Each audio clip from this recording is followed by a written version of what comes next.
All right. So welcome. Our seminar today is titled What Seniors Need to Know About Cancer. I think this is a really important and informative topic for us today, where we'll get an understanding about what changes when you are a senior with cancer and what tests to stay on top of for cancer detection. The seminar, we have two wonderful presenters with us today.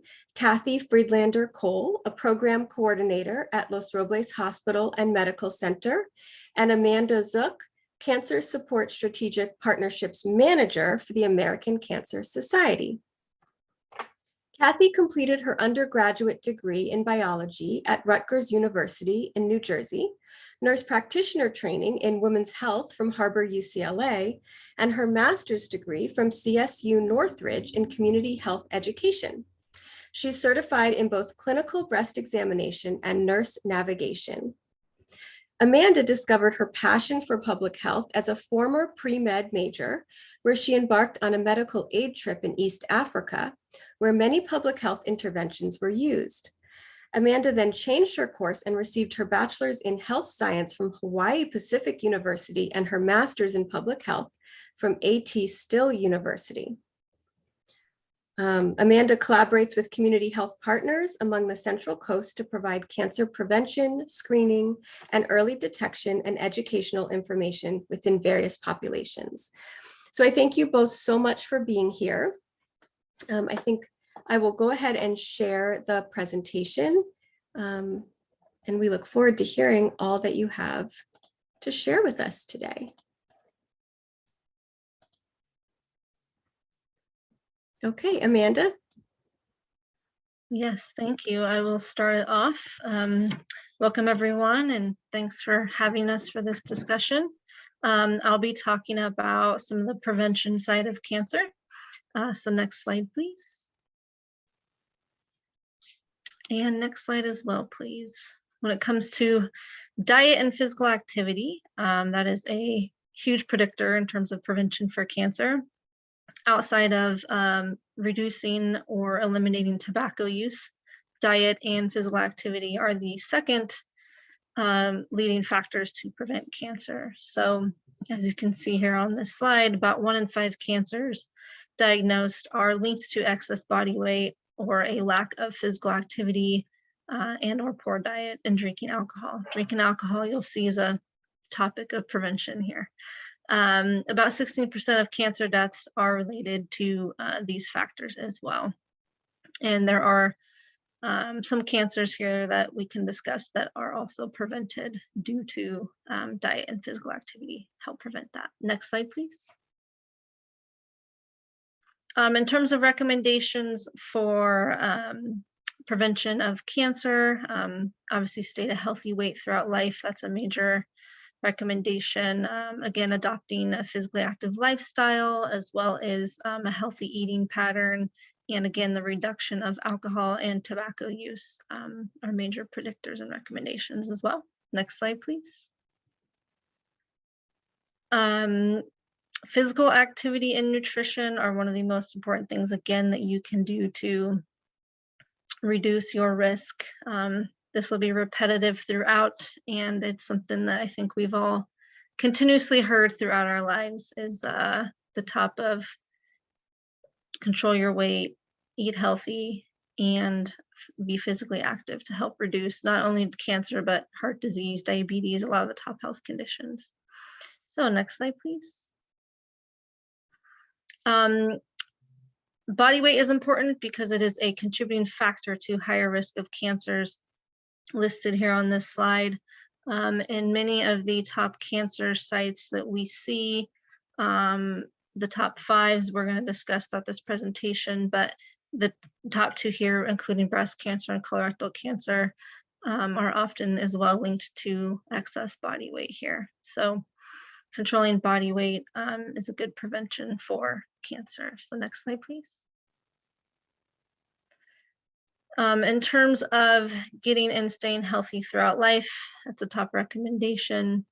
Any sort of excess weight, if you can begin to reduce that, put into place better and healthier eating habits, forms of exercise to reduce your weight, Those are all good places to start in terms of good prevention practices, and engaging in regular physical activity, avoiding the intake of high caloric foods and high sugary beverages as well.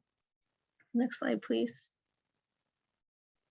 In terms of what qualifies as a healthy active lifestyle for adults, the recommendation is 150 to 300 minutes of moderate intense exercise each week, or 75 to 150 minutes of vigorous intense exercise each week. So a moderate intense exercise would be walking, probably some hiking, depending upon the level of hiking, right, and the incline of hiking, and any sort of vigorous activity, possibly swimming, running, biking, those activities.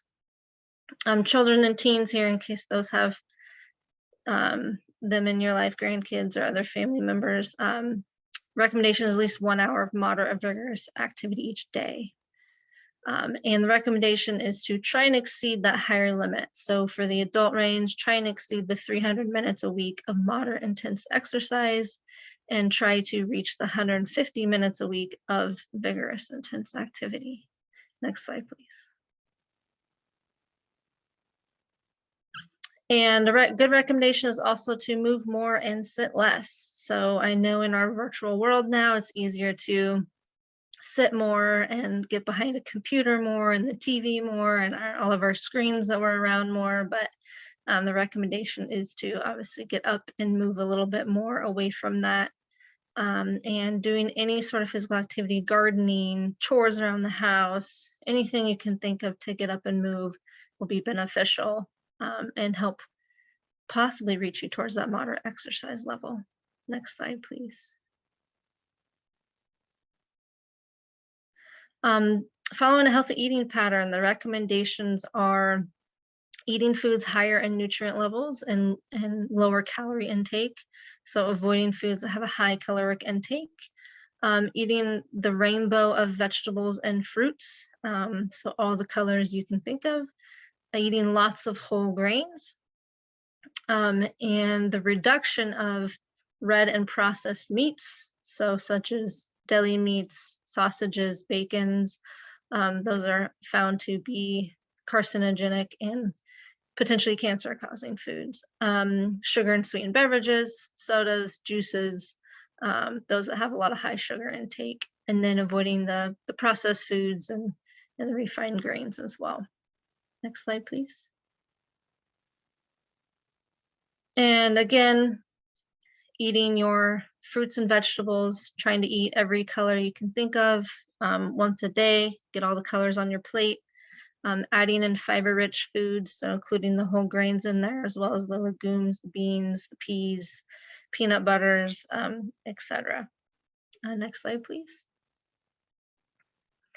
And the recommendation is that at least 50% of your grains are whole grains. So that means your breads, your cereals, your pastas, try and eat whole wheat, whole grain, and avoiding the white rice, the white breads, etc. Limit the intake of refined carbohydrates, such as candies, sugars, lots of breakfast cereals are high in sugar, and then other high kind of sugar packaged foods. And always increasing your fiber intake, so that's your whole grains, your legumes, your fruits and vegetables as well, are known to be decreasing factors in cancer. Next slide, please. And here's more information on reducing your intake of red and processed meat. So if you're going to eat your meats, choose your proteins as pure as possible. So choose the fish, choose the chicken, the beef, etc. And reducing that beef as much as possible too. Or if you're going to eat the beef, eat the more grass-fed, pasture-raised, if you can, organic beef. And then limit your amount of processed meats. So again, your bacons, your sausages, your lunch meats, hot dogs, etc. And then in terms of eating your meat, preparing it differently too. Baking and broiling or poaching are healthier than, of course, your frying or charbroiling or grilling. Avoiding the grilling marks and the black marks on the meat help reduce carcinogens on your meat. Next slide, please. And here, just reminders to follow your healthy eating patterns, eat your whole fruits, eat your whole wheats, eat smaller portions. The recommended portion size is the size of your palm or the size of a deck of cards, which nowadays, our plates are a lot bigger and hold a lot more food. So limit our sugars and our highly processed foods. And when you're eating out, try and be as vigilant as possible as what is on your plate and what you're ordering in terms of avoiding the high sugar and the high carbohydrate foods. Next slide, please.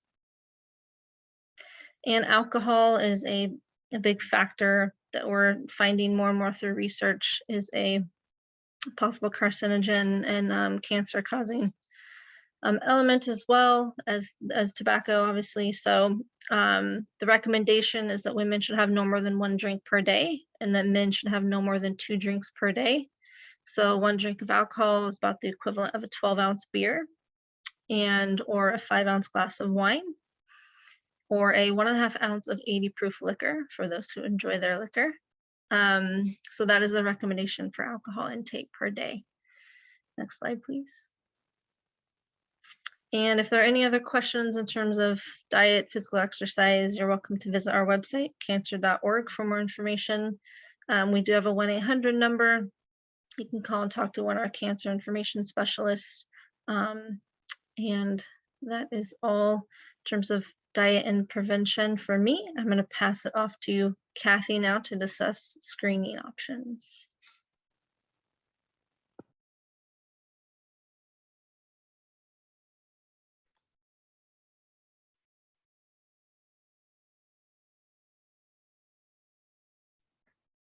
Okay, Kathy, you're on. I think you're unmuted. I'm unmuted and I don't see my slides. However, I'm still on American Cancer Society slide.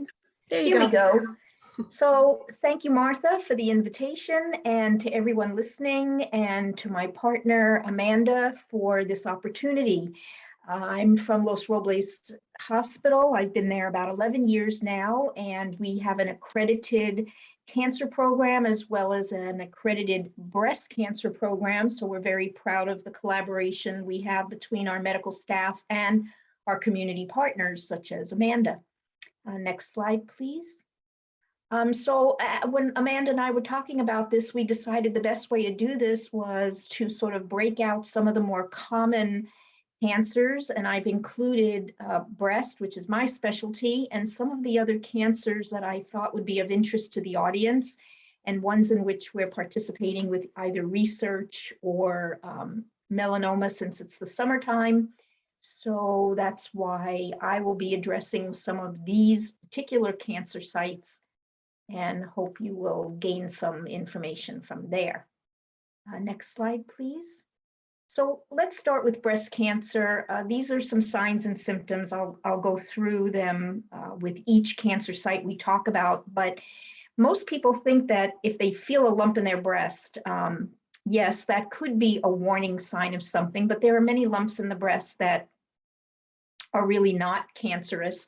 So there's some other things to be looking for. Excuse me. A thickening or swelling in only one particular part of a breast, or only in one breast, or dimpling or irritation in the skin, or redness and flaky area around the nipple area, or if nipple is pulled inward when normally your nipple is not, then these are all signs that they need to be evaluated. Next slide, please. So the basic elements of looking for any abnormality begins with mammograms, then ultrasounds, then sometimes an MRI, and then finally, if necessary, a biopsy. Each one of these are important in the overall evaluation that a physician would look for in determining the severity of the finding. And sometimes people just go for screening mammograms each year. There really is no upper limit, although we start mammograms at 40, and we generally, well, there are guidelines that say we can stop mammograms at 75. We don't generally believe that there's any ageism involved. So if you're a healthy woman and needs a screening mammogram or finds an abnormality, of course, this should always be imaged. Next slide, please. I want to show some pictures. This is a mammogram. I'm sure everybody over the age of 40 has probably seen this machine. It's still the gold standard for finding abnormalities in the breast, and it is the way in which we do screening each year after 40. I say that, but I also say if there's somebody in the family who's been diagnosed with breast cancer at an earlier age, then mammograms can sometimes be started before age 40. Next slide, please. Radiologists will look at films. They're not really films anymore. This is an old picture. Everything's digitized these days and comes across a computer screen. But this is what a mammogram looks like from the side view. And you can see in the center of, I don't have a pointer, but you can see there's more white areas in the center of the image, and that's just fibroglandular tissue. Every woman has some of that. And then the dark areas of the breast are fatty tissue, and our breast is made up of both kinds. And the older we get, the more fatty tissue or dark tissue we will have. So it becomes easier to read. As you can imagine, you can't really see through that white, thick snowball kind of image there. So the older the woman, the generally easier it is to find an abnormality. Next slide, please. So here's just showing you the different kinds of breast tissue. There's a fatty breast, scattered, heterogeneous, and extreme. So you can see these two areas. The most extreme that you would see is either a very young person who still is probably of reproductive age that might still have menstrual cycles each month. And then the most fatty breast is the breast of someone who's probably postmenopausal. Most people fall somewhere in the middle of those two. And that's how a radiologist has to have good eyeballs to be able to see through the most extreme breast and also be able to see any changes that are occurring along that continuum. Next slide, please. And this is what a breast cancer looks like. You can see that most of the breast, as we said, it's a dark area. So that's mostly a fatty replaced breast, mostly fat tissue. And then you see this bright kind of clustered, kind of starburst kind of image there. That is very worrisome, where typically a person would go on to ultrasound, MRI perhaps, and then a biopsy, because why is that so bright in that one little spot? So that's how we determine an abnormality. Next slide, please. This is an ultrasound. So you're lying down, the technologist is using some little probe-like device, and it images onto a computer screen. There's a little gel on that probe, and you are really just gliding over the breast. So if you found that little white cluster on a mammogram, you're trying to reproduce it and find where it is on ultrasound. And there's a couple of distinct things you look for in an ultrasound that would tell you if something is of concern. Next slide, please. So you see the transducer, that's the probe, and now the radiologist is going to take a needle biopsy. So it's actually a hand and eye coordination there, where you now have located the abnormality, and now you want to take a sample from the abnormality with a specialized needle that then gets sent to pathology so they can review what the cells actually contain. Next slide, please. So here's what it looks like on ultrasound, and you can see again this central thing. I put a little square around it. That's a little worrisome. It's not round. It's not completely dark in the center, which would make you think if it was fluid filled and just a cyst, it would be completely black on the inside. And you're seeing some shadowing if you look underneath. Right above the dotted line, you see some black shadowing there. If it was a normal breast tissue, you wouldn't see that. So that's considered an image that would definitely be recommended for biopsy. Next slide, please. Now, this is what an MRI machine looks like. This is a little difficult for some people, especially if you have lower back issues where you have to lie on your stomach. Your arms are over your head, and the coil, or what takes the image, is underneath the woman. So it's all underneath this machinery. And then you go into this little tube-like area. Your head is generally not all the way in, but for those that are claustrophobic or those with back pain, this could be a difficult position to maintain, but it tells us so much that a mammogram and an ultrasound can't. And if there's a gene, a BRCA1 or 2 gene, which you may have heard about, that is inherited from families, you're going to see that MRIs are ordered more on women with breast mutations. Next slide, please.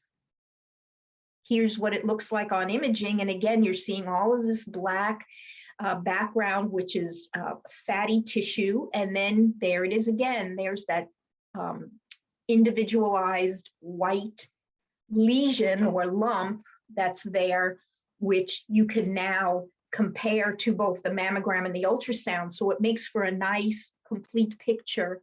And it also shows you the other side. If there's one thing we all learn, it's you can't concentrate so much on one breast that you forget about the other breast. So by imaging and comparing both sides, you can see you don't see any white area on the other side.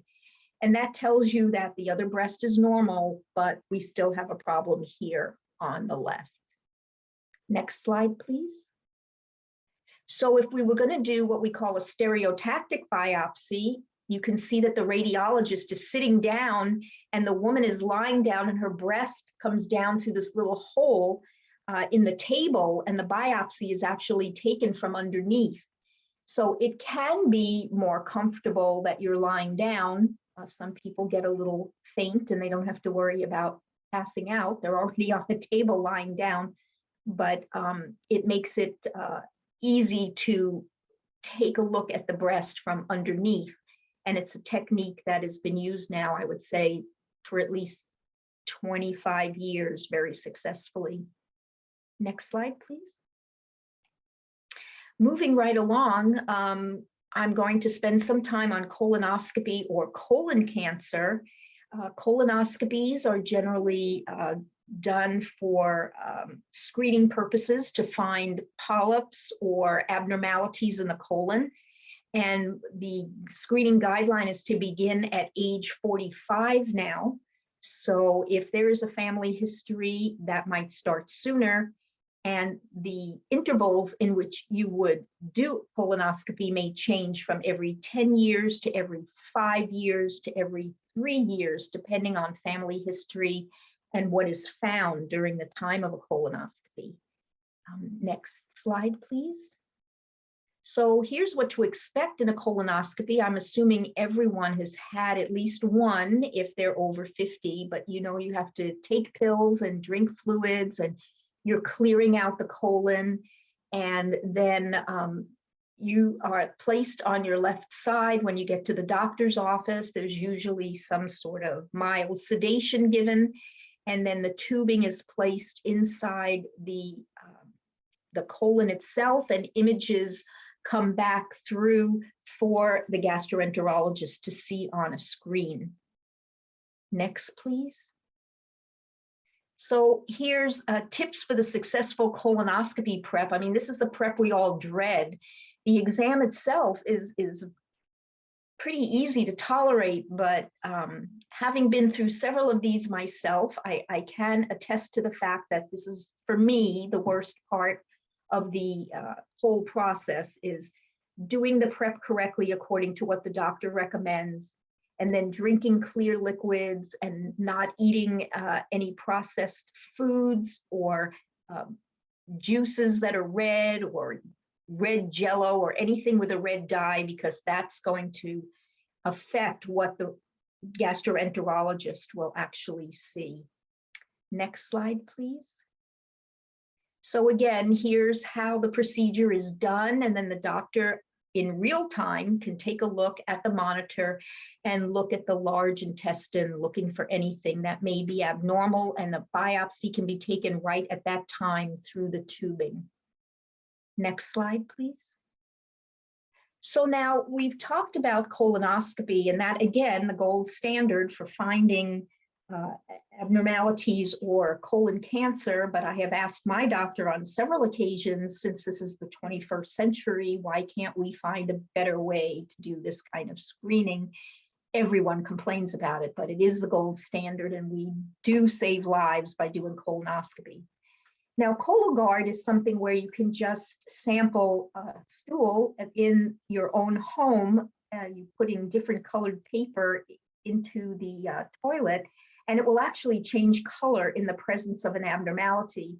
But it does not replace the colonoscopy in that you really can't biopsy anything if you see that. And for high-risk people, we're not finding the appropriate abnormalities that would tell us how often to screen.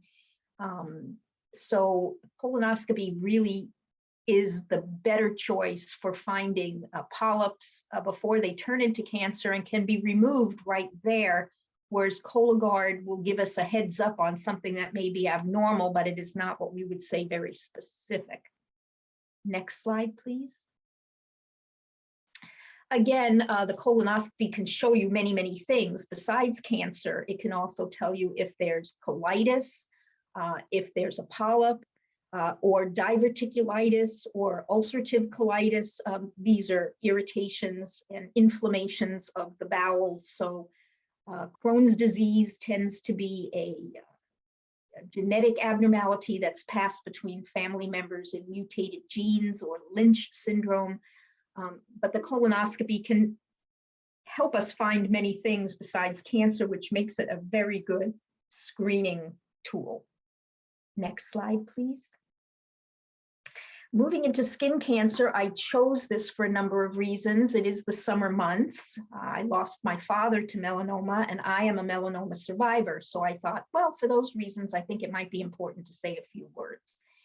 Now, for those who have a history of melanoma, you're probably seeing a dermatologist or somebody that can evaluate skin lesions, and you can see the ABCD. We also have an E now, but we used to call it the ABCD of detecting a melanoma, and this had to do with the borders, the color, the size, and also the symmetry of something that's round. So if you see something on your skin, and you can kind of decide, how this looks, but take a look at what melanoma looks like. It's usually asymmetrical, meaning it's not round. The borders are generally uneven, and they have multicolors, or they look like they have multicolored outside areas. They're usually larger than 1/4 of an inch. And then you are also showing changes in the shape or color or the size of something that's evolving. So I see the dermatologist every 3 to 6 months, and I'm always pointing out things that I see. And if something's evolving, you can either monitor that or you can biopsy. So this is an important way that we can do our own screening by evaluating our own skin, what we can see. When I go to the hairdresser, I ask her to look at my scalp. When I go to the eye doctor, I ask him to look inside my eye. When I go to a gynecologist or my regular doctor, I ask them to look at places that I myself cannot see well in the shower, behind me or behind my ears, or so, these are important ways in which you can take an active role in looking at changes, but you need a whole village to really look at places where you cannot really see clearly. Next slide, please. So here's how you can see the abnormalities and how it changes from all the different layers of the skin. So by the time a melanoma leaves the bottom part of the dermis, you've got something that's invading into normal skin. There are other kinds of carcinomas of the skin, squamous cell, basal cell. These are all different kinds of lesions that you can see at the top of the skin. But now I'm showing you a sidewise picture of how deep that goes. And there are depths that the doctors actually use to determine the extent of the different skin cancers. The first one, actinic keratoses, we all see these little brown lesions we get, or sun exposure, or they're just sort of age spot related things. Those are normal, but the reason you're checking over time is that they don't change. Next slide, please. And these are the typical kinds of cancers: melanomas, basal cell, and squamous cell. And these are, again, something that can be biopsied and looked under the microscope in pathology to come up with these terms. It's not something you can just decide by looking as much as you can by a pathologist telling you what the cells look like. Next slide, please. So because it's summer, I put this slide in from different universities and cancer centers, and there is many things we can do to avoid the sun, such as not being in direct sunlight between 10 a.m. and 4 p.m. That's the height of the intensive UVA rays. Also wide brim hats, long sleeve shirts and pants. You know, in Australia, because they're so close to the equator, they actually have clothing that's treated with an SPF treated clothing, so that they have 1 in 3 of their adults do get skin cancers because of their location close to the equator. So some sporting goods stores actually have clothing like that here in America, and it would be important to look for that if you're going on day hikes or you're going to be at the beach for many hours. A cover up with that kind of protection would be helpful, as well as using a sunscreen. You can see sunscreens anywhere from 30, 40 to 100, that number, but anything over 30 is just marketing. Don't use anything under 30, but anything above 30 is probably going to give you the same kind of protection. And I actually look for that in my makeup. So if my foundation can be of some SPF number, and then I can put my SPF sunscreen on top of that, I'm getting pretty good protection. And that's on any surface area that's exposed to the sun. Next slide, please. Yeah, so the ages where we start looking and doing evaluations have come down greatly. Mammograms used to be at 50, colonoscopies used to be at 50. Now I would say anybody 18 and up should probably have a total body skin exam. What's helpful is when you're a kid in the 50s, like I was, everybody told you go out in the sun and get some color. We didn't have any kind of sunscreen. We had copper tone to make us look tan. But now I think most parents of young children know that they should be putting on SPF. So grandchildren, anybody should be using some kind of protection, some that may be waterproof or some that needs to be reapplied if you're doing beach or hiking or anything where there's exposed sunlight for any period of time. Next slide, please. I'm going to move quickly into lung cancer. I think because we're in California, we probably have a lot of awareness about tobacco use. You'd be surprised when I go visit my in-laws in rural Pennsylvania, or you go to Europe, or you go somewhere, that there's still a lot of smoking in the world. But it's probably these are very typical symptoms of coughing and shortness of breath, wheezing, weight loss, or coughing up blood is a very late sign, but it's hard to know because my mother had COPD from smoking when she was a younger person, and she always had shortness of breath and wheezing and coughing, and I was always worried that I was putting that off to COPD. So she was getting fairly routine lung screening and x-rays just to be sure that we weren't finding anything new. And if you have a long-standing smoking history, you may have any one of these symptoms. It doesn't necessarily mean it's cancer, but it should be something to bring to a physician's awareness. Next slide, please. Risk factors, of course, there's all kinds of things. It could be environmental. My father-in-law worked in a boiler factory, and they worked with asbestos and all kinds of chemicals in factory settings. And so that would be a secondhand kind of exposure, as well as certain metals like in chromium or cadmium, and working with batteries. There's air pollution. Some places have worse air quality than others, and radiation, and any organic chemicals such as you would see in farming. So now there's vaping, and there's somebody in the household that might smoke, even if you don't. So there are exposure risks as well. Next slide, please. So lung screening tests, I'm very proud of this, and I wanted to tell you that Los Robles Hospital has just acquired an ION by Intuitive, and it's a robotic assisted system that allows specialists to look with an endoscope and see inside the lungs. We can obtain a tissue sample if we need to, and we can get an earlier diagnosis of lung cancer in those smaller, really hard to reach places with the existing tools that we have. So I'm very proud to say we do have one of these things with our pulmonary specialists. So it helps us make earlier diagnoses. So that's the end of my marketing tool there. Okay, next slide, please. Here's what it looks like. So you see the doctor, you see the equipment, and again, everything's on some kind of computer screen, which can guide you to any kind of abnormality that may have originally shown up on a conventional X-ray. Next slide, please.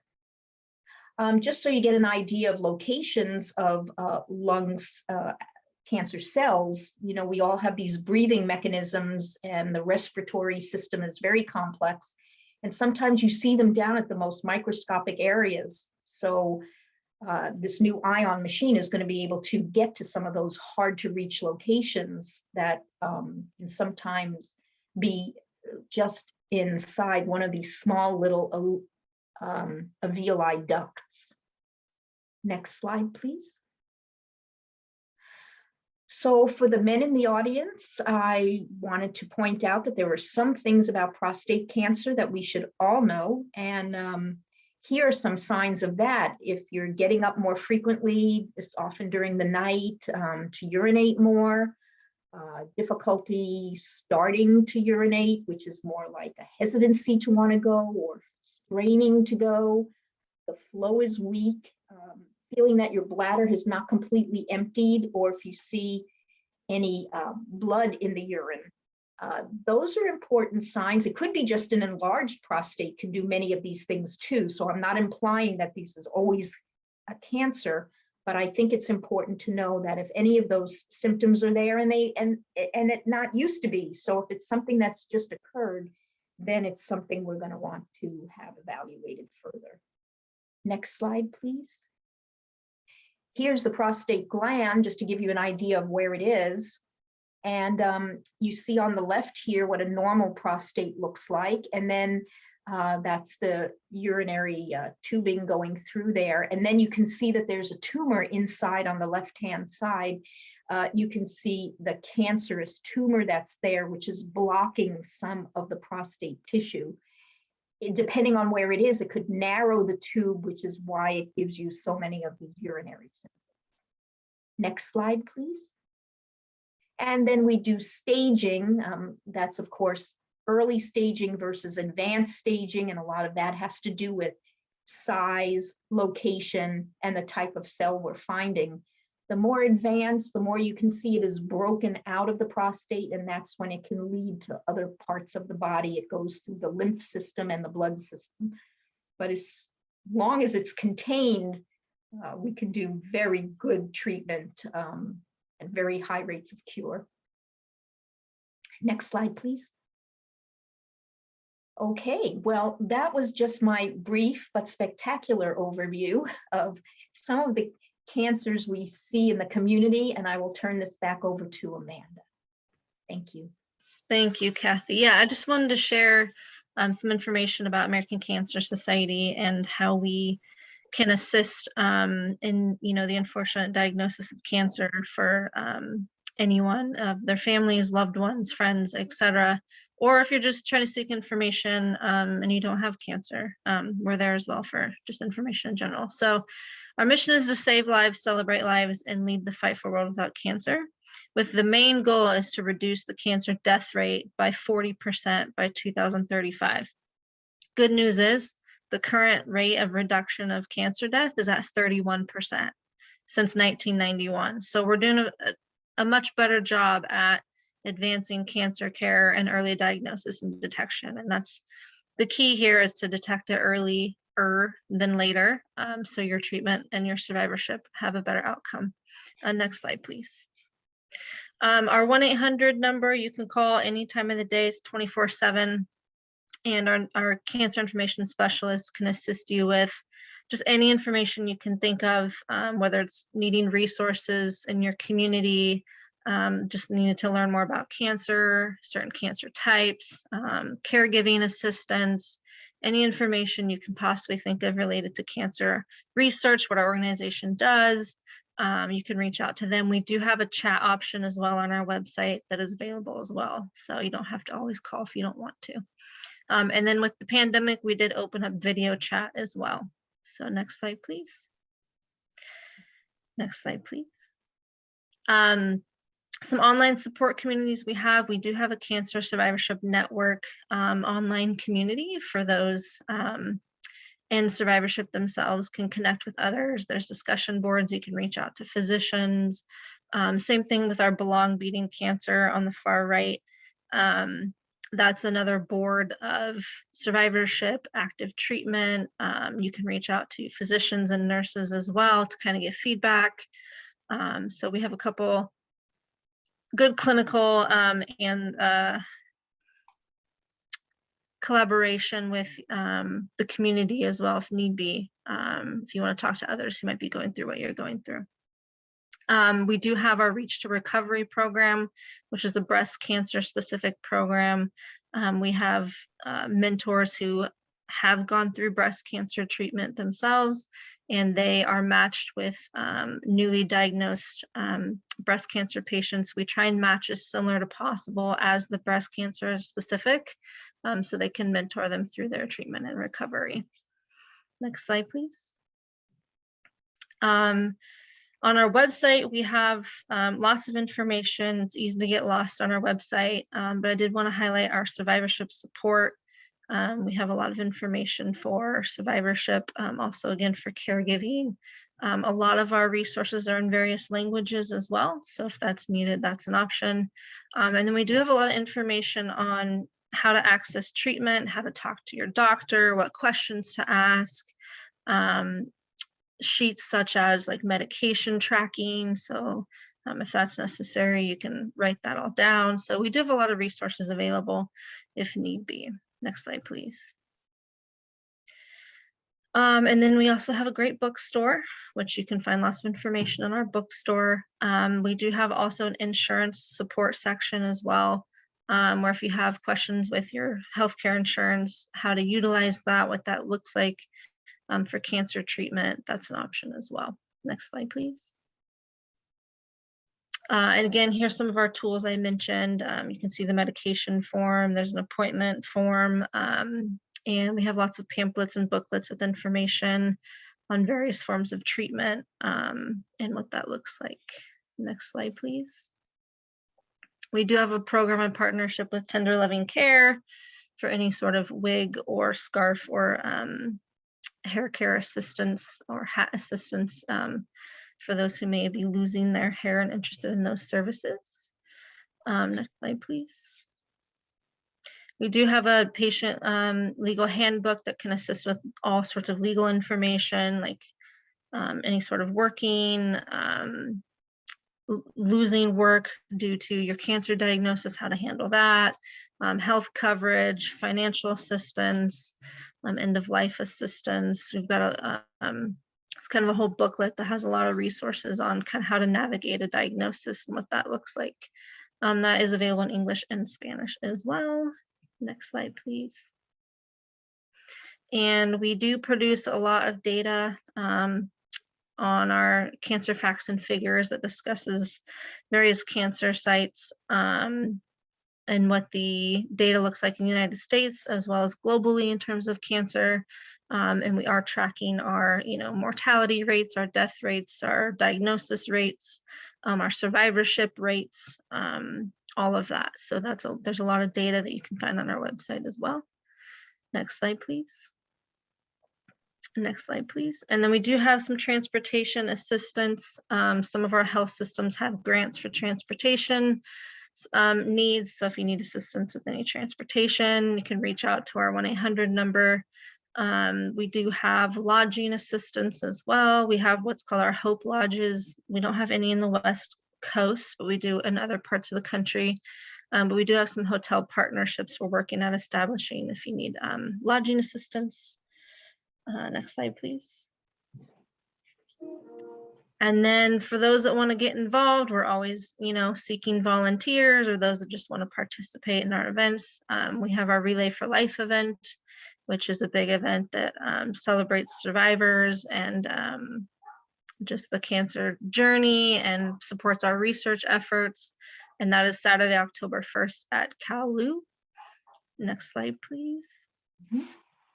We also have our Making Strides Against Breast Cancer event, which is specific towards breast cancer survivorship and breast cancer research. And that is Saturday, October 8th at the Ventura Harbor Village. Next slide, please. And then we have our ACS CAN, our policy and advocacy part of our organization, which helps change policy and fight like insurance loopholes and stuff for cancer screenings. That's always an option to get involved in as well. Next slide, please. And I'll pass it back to Kathy real quick to discuss some community options in terms of screening. Thank you. Thanks, Amanda. So briefly, I just wanted to mention that we're working with the Caneo Free Clinic on 2 opportunities coming up. One is for Cologuard screening, which would tell you about colon cancer risk, and mammograms. The Cologuard screening is in progress. We'll probably be able to give more specific dates when the samples arrive, and there's some staff education goes along with how to track who's taken one and what their results are. A mammogram screening are those without insurance or underinsured or have high deductibles and need a mammogram. That will be on October 8th at the Caneo Free Clinic, and there will be opportunities for education and how to do self-breast exams. And I have a flyer, which I'll briefly show you here, which I've scanned and sent to Martha so that you can have a closer look at that and call the number. I believe that they'll start to advertise for this shortly. So if you need a mammogram and have no insurance or limited funds, this would be one way of catching up and doing a screening there. So we want to thank the Caneo Free Clinic for partnering with us to get this done too. Next slide. So I guess this ends the formal part of our presentation. We're happy to take any questions. Wonderful. Thank you so much to both of you. I'm just going to spotlight us so everyone can see. Thank you. That was so much information and so helpful. I did have somebody write in and ask if the presentation slides could be made available. If that's something that you're comfortable with, I could send them out to the registrants. Fine with me. Works for me. Good. So I will hopefully tomorrow be able to send everyone that registered the slides, the flyers that you referenced for the free mammogram screening, as well as a link to view the recording of this seminar today. So if there are any other questions in the audience, please feel free to type them into the chat box. I see a raised hand. Let Mary speak. How do I get to her? That's funny, oh, here it is, allow to talk. Okay, Mary, I think we can hear you. Okay, can you hear me now? I just unmuted. Yes, thank you. I just have a quick question for either of you lovely ladies, and thank you so much. It was a great presentation. I'm also a nurse, but as the time, I've been doing this for 30 years. We see a lot of changes with cancer treatments, like what's upcoming and new, like immunotherapies. And then there's a lot of other like, oxygen chamber and high vitamin C IVs and different types of treatments. Does the American Cancer Society help or put any money towards research for other alternative treatments? Yes, so we fund the whole continuum of care for cancer, basically for research. We fund the basic cell biology of it. We fund the treatment options and discovery of different treatments. We fund clinical trials. So we fund the whole access and continuum of care for cancer. Somebody was looking for alternative treatments and went on your website. Where can they go to get like referrals or talk to physicians or clinics that are offering those alternative treatments? So we have, if you go on our website, you can find the search bar on our website, and you can type in treatment options and it'll go over different treatment options, various ways of understanding treatment options. And then you can also type in the search for clinical trials. So you can see what clinical trials are ongoing. You can also call our 1-800 number, and we do have oncology nurses available to kind of talk through clinical decision making as well. Thank you so much. Appreciate it. Thanks, Martha. Thank you, Mary. That's amazing information that you do all of that on your through your website. We have a question that says, someone who had a colonoscopy in 2019 and the next one will be in 2029. They're asking if it would be helpful to use the Cologuard in between the colonoscopies.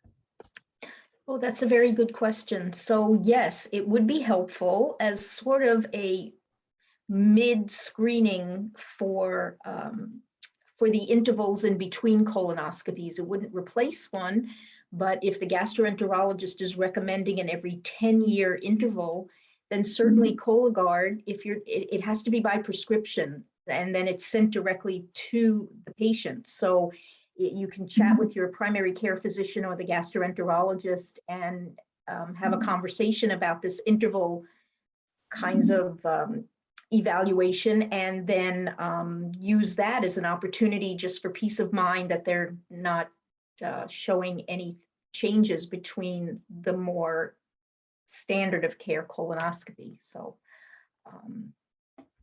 they would just be mailed to your home, and then results are at least in your chart for that period of time.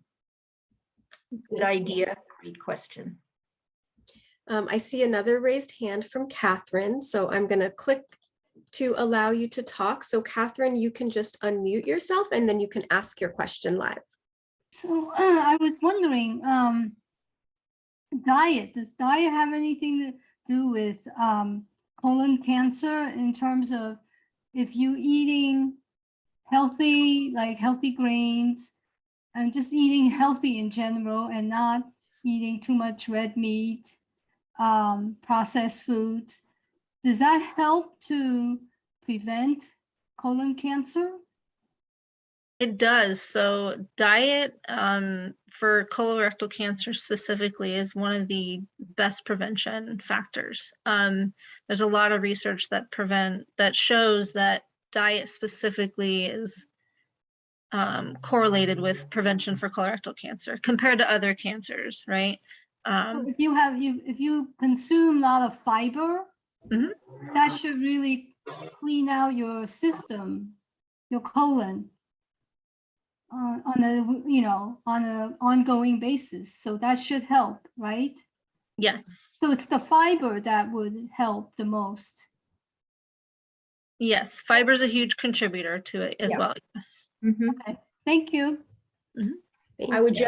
just add to that healthy diet, exercise, maintaining normal weight, lots of fiber, that would still not, it would not eliminate the need for colonoscopy screening. So there are things that, despite all our best efforts, we would still need to get a colonoscopy at the intervals discussed with your doctor. So what's ever being done, whatever you can do, that's amazingly helpful, but don't use that as a reason not to get screening. Yes, it's not 100% prevention, diet or physical fitness.